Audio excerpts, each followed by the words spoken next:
सिंधुदुर्ग जिल्ह्यातील सावंतवाडीतल्या जिमखाना हॉल इथं 30 जून 2026 रोजी योग प्रशिक्षण शिबिराचं नगराध्यक्षा श्रद्धा भोसले यांच्या हस्ते उद्घाटन झालं।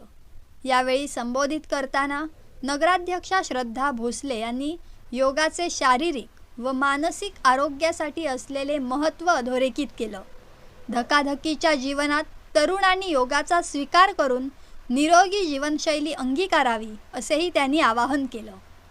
या कार्यक्रमाला योग शिक्षक शेखर बांदेकर, नगरसेविका सीमा नाईक, फिटनेस योग अकॅडमीचे जिल्हाध्यक्ष शैलेश बांदेकर, फिटनेस महिला अकॅडमीच्या जिल्हाध्यक्षा रसिका सावंत, विनायक गवस, एकनाथ पाटील, रश्मी बांदेकर असे विविध मान्यवर उपस्थित होते।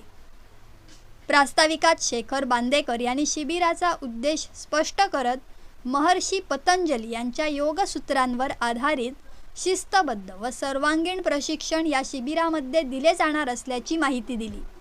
फिटनेस योग फाउंडेशनच्या हिरकणी, महालक्ष्मी, वटसावित्री, एकमुखी दत्त मंदिर व वाटवे हॉल या 5 योग वर्गांतील योग शिक्षक व साधकांनी शिबिरात सहभाग घेतला।